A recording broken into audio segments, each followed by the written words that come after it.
Matapos makumpleto ng US ang tinawag nilang makasaysayang pagbomba sa 3 nuclear sites ng Iran dahil sa unang pagkakataon ay ginamit nila ang bunker-busting bombs sa isang aktwal na military operation.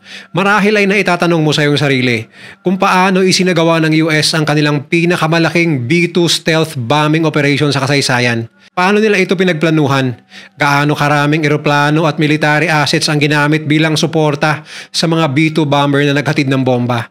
Anong taktika ang ginamit ng US upang lituhin ang Iran maging ang publiko sa totoong plano? Talaga bang epektibo ang ginawa nilang pagbomba sa mga Iranian nuclear site? O press release lamang ito ni Pangulong Donald Trump na napulbo sa pagbomba nila ang ilang taong pinaghihirapang itayo ng mga pasilidad ng Iran? Yan ang tatalakayin natin ngayon dito lang sa Mr.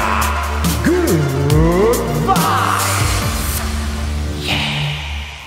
Kinumpirma ng International Atomic Energy Agency o IAEA na tinamaan nga at nagtamo ng damage ang Isfahan nuclear site maging ang Fordo at Natanz nuclear facilities ng Iran matapos tamaan ng mga bombang nilaglag ng mga B-2 bomber ng US na ikinagulat ng marami. Ito ay matapos ng ilang araw na pag-aabang ng buong mundo kung tuluyan na ba talagang sasali ang US sa gera o ito ay isang malaking bluff o pasakay lamang ni Pangulong Donald Trump na kilala sa pagbibitiw ng mga salita o mas lalong maging unpredictable ang kanyang mga galaw. Ayon pa kay Trump, nagagawa siya ng desisyon sa loob ng 2 linggo upang mabigyan pa ng tsansa ang Iran na makipagnegosasyon sa mapayapang paraan. Subalit nagkatotoo nga ang hinala ng iba na ito ay isang decoy lamang dahil pagsapit ng June 21 ay ikinasana ang Operation Midnight Hammer mula sa utos ni Pangulong Trump. Iilan lamang sa mga opisyal ng Washington ang nakakaalam sa highly classified mission na ito base sa pahayag ni General Dan Kane, ang chairman of the Joint Chief of Staff ng US Military, kung saan pinaalam ang final decision ni Donald Trump sa mga piling opisyal lamang kasama ang detalye kung kailan ito gagawin at gaano ito kalaki. Ang misyon, ayon sa ginawang briefing sa mga piling opisyal, ay sasalihan ng 125 na eroplano, 12 ng refueling planes, isang guided missile submarine at estimated na 75 na bomba ang plano nilang gamitin upang targetin hindi lamang ang nuclear sites ng Iran, kundi pati na rin ang air defense system na maaaring tumarget sa mga B-2 bomber. Bagamat malabo itong mangyari ayon sa general dahil sa stealth capability nito. Subalit ginawa nila ang lahat ng precautionary measures upang masiguro na tagumpay ang paghahatid ng bunker-busting bombs sa mga target na nuclear facilities. Sa ilalim ng operasyong ito, 7 B-2 Spirit bombers na nagkakahalaga ng $2 bilyong bawat isa ang lumipad mula sa Whiteman Air Force Base sa Missouri patungong Iran madaling araw noong Sabado, June 21, habang madilim pa ang paligid upang tawirin ang Atlantic Ocean. Ngunit kasabay sa pag-alis ng 7 eroplano, isa pang grupo ng B-2 bombers ang umalis din at dumaan naman sa Pacific Ocean bilang mga panlito. Ito ay dahil simula ng inatake ng Israel ang Iran noong June 13 at lumabas ang balita na baka sumali ang US sa gera at maaari nilang gamitin ang mga eroplanong ito, ay marami ng news outlets at individual na nagmamatsyag sa movement ng B-2 bombers gamit ang mga flight tracking app mula sa airbase nito sa US. At totoo nga ang hinala ng US military dahil agad na lumabas ang balita sa internet na namataan ng ilang B-2 bombers papunta umano sa Guam. Subalit ang totoo ay isa lamang itong decoy. Ang 7 B-2 bombers na papuntang Iran ay may tig-2 crew members bawat eroplano at ang isa pa umano nito ay isang babae. Ang bawat eroplano ay may bitbit na tig-2 GBU-57 bunker-busting bombs o total na 14 na bomba at ang bawat isa sa mga bombang ito ay may bigat na 13,607 kilograms at merong haba na 6.2 meters. Ang bigat nito ay dala ng makapal nitong casing na sinadya upang kayanin nitong mapenetrate ang ilalim ng lupa maging ang mga solido at matitigas na bunker hanggang 200 feet ang kapal na siyang kasing lalim umano ng Fordo nuclear facility na nakabaon sa kabundukan ng Iran. Para sa madaling pagpapaliwanag, matapos ilaglag mula sa mga B-2 bomber ang nasabing bomba, ito ay tatagos muna sa ilalim ng lupa at babiyahe ng 200 feet bago ito sasabog sa ilalim. Ayon kay General Kane, umabot ng 18 oras ang paglipad ng mga B-2 bomber patungo sa Iran at nagkaroon ng maraming in-flight refuelings habang tumatawid ang mga ito sa Atlantic Ocean at Mediterranean Sea. Bago dumating sa airspace ng Iran, sinalubong sila ng dalawang grupo ng F-22 at F-35 US fighter jets bilang support aircrafts sakaling may sumulubong na eroplano mula Iran. Sa makaulit, pawang stealth fighter jets ang mga eroplanong ito. Kaya napakaliit ng tsansa na madidetect sila ng radar ng Iran, ngunit hindi pa rin naging kampante ang US upang 100% na tsak na maideliver ang bomba sa mga target na nuclear facilities, dagdag pa ng general. Bago tumawid sa airspace ng Iran bandang madaling araw na sa local time ng Iran, nagpakawala ng 30 Tomahawk cruise missiles ang isang US submarine sa Isfahan nuclear site bilang paunang strike.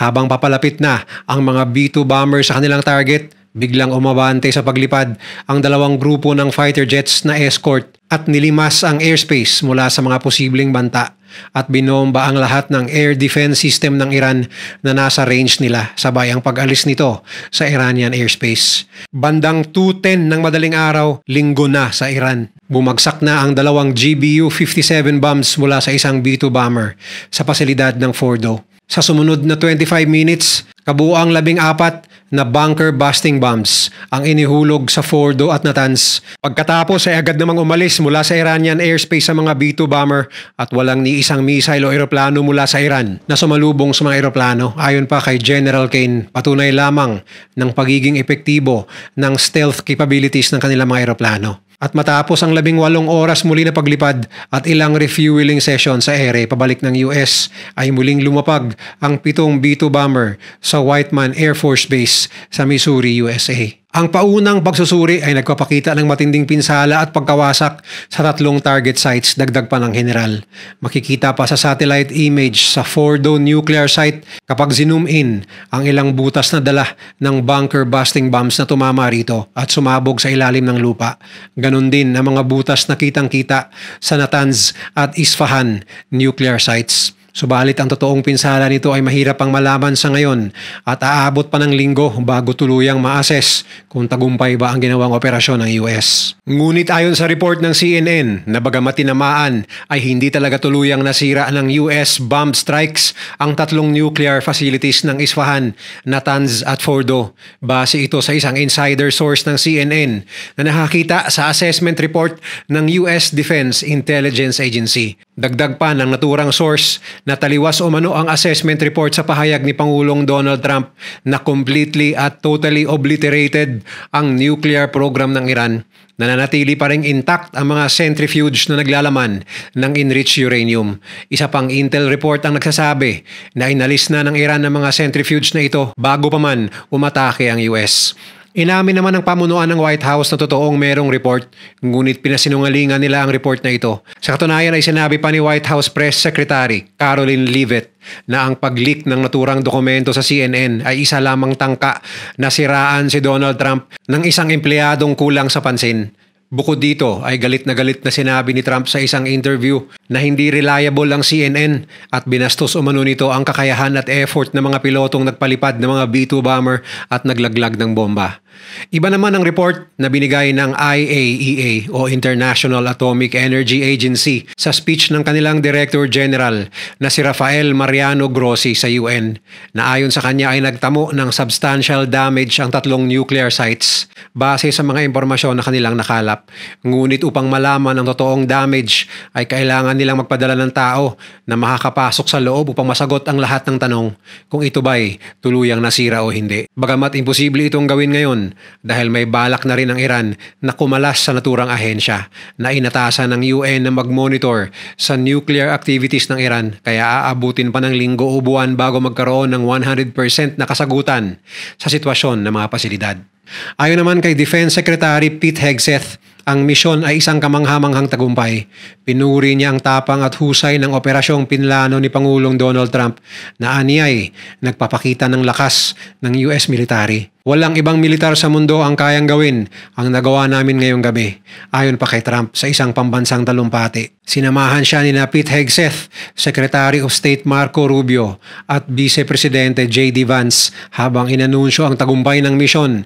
Kasabay ang pagsabing anumang ganti ng Iran laban sa Estados Unidos ay sasalubungin nila ng mas malaking puwersa na higit na mas malaki kaysa nasaksihan ngayong gabi, ayon pa sa post ni Donald Trump sa Truth Social. Ngunit kahit nasa ceasefire ngayon ang Iran at Israel na maaaring pansamantala lamang, ay hindi pa rin maiaalis ang posibilidad na gumanti ang Iran sa US dahil para sa Iran ay isang sampal sa mukha ang ginawang pagbomba sa kanila ng Amerika. Ayon sa pahayag ng mga military expert na inilathala ng PBS News, merong 4 na senaryo upang gumanti ang Iran sa US. Una ay ang pag-target at pagsara sa Strait of Hormuz, isang makitid na lagusan sa bunganga ng Persian Gulf na isang kritikal na ruta sa pandaigdigang kalakalan ng langis. Tinatayang 20% ng lahat ng langis sa buong mundo ang dumadaan dito at ang pinakamakitid na bahagi nito ay may lawak lamang na 33 kilometers na kayang harangan ng mga barko ng Iran maging sa pamamagitan ng paglagay ng missile launchers sa magkabilang baybayin nito. Taglay ng Iran ang isang armada ng mabibilis na bangkang pang-atake at libu-libong naval mines na maaaring iharang sa lagusan upang hindi madaanan ang Strait of Hormuz ng anumang barko. Ang anumang sagabal sa daluyang ito ay maaaring magdulot ng biglaang pagtaas ng presyo ng langis na makakaapekto sa ekonomiya ng buong mundo, partikular na sa mga bansang gaya ng Amerika na highly dependent sa langis. Subalit ang Iran ay dependent din sa pag-e-export nila ng langis para sa kanilang income. Kaya ayon pa sa mga Middle East analyst, na tila suicide ito kapag kanilang ginawa dahil sila man ay apektado sa pagsara nito.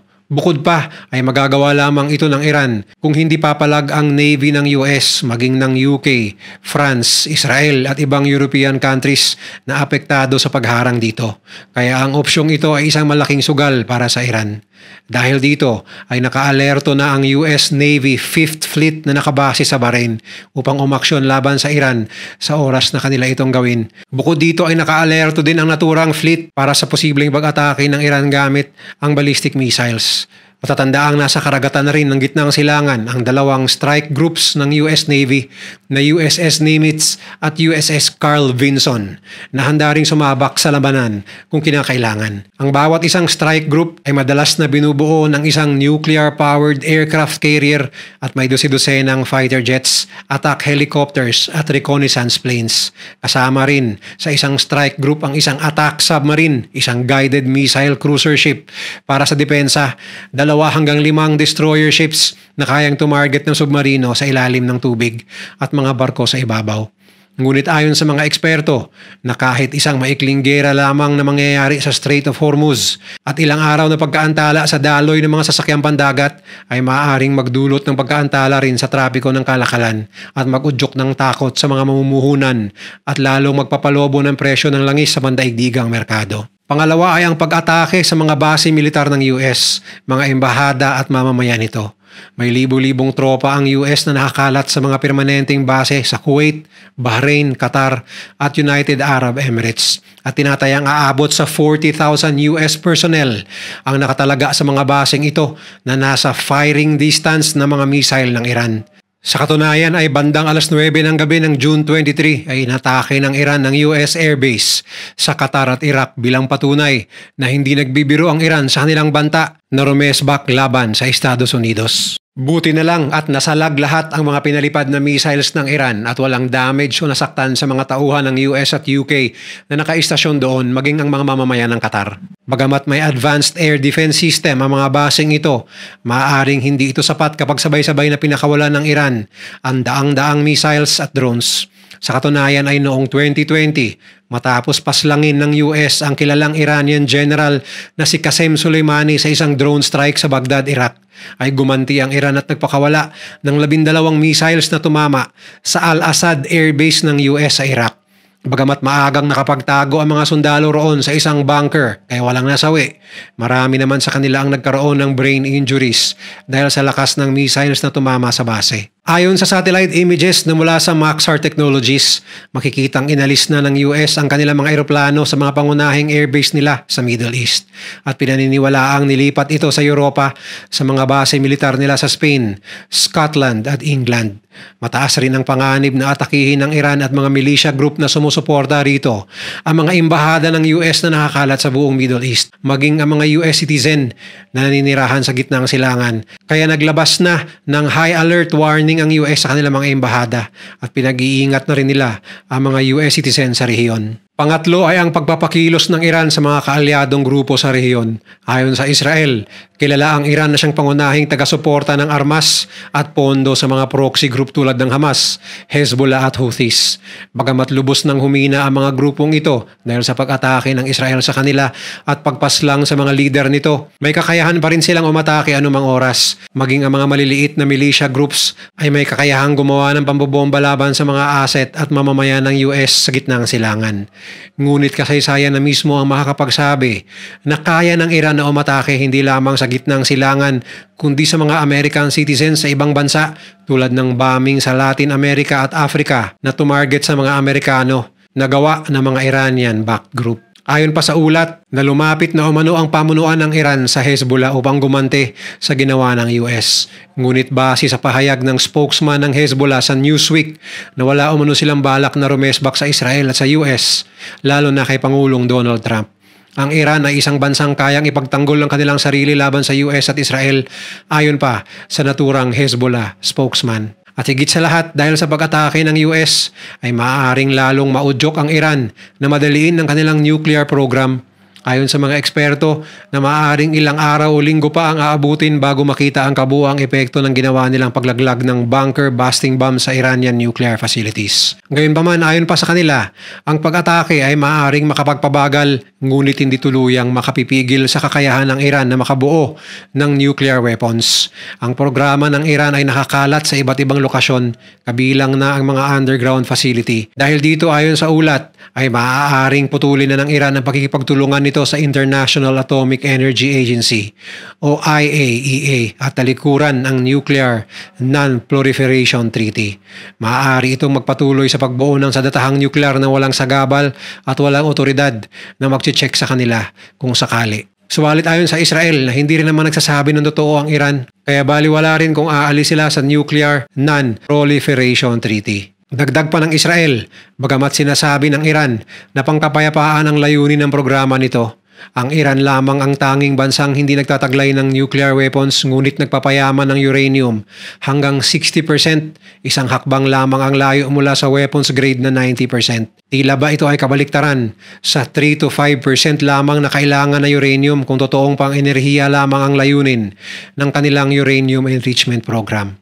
Kaya sana lang ay hindi na mauuwi sa mas komplikadong sitwasyon ng gerang ito at humantong pa sa mas maigting palitan ng bomba na maaaring sanhi sa mas maraming buhay ng sibilyan ng madadamay, mapa-Iranian man o mga Israeli. Kaya ang mga pangyayari sa mga darating na araw ay napaka-critical hindi lamang para sa Middle East kundi pati na rin sa buong mundo. Dahil kahit malayo man tayo sa gulo sa Pilipinas, apektado pa rin tayo sa kaguluhan sa gitnang silangan. Kung nagustuhan mo ang video na to, share mo naman sa iba at mag-subscribe ka na rin. Panoorin mo na rin yung mga videos na nasa kanan para lalo pang maubos ang oras mo.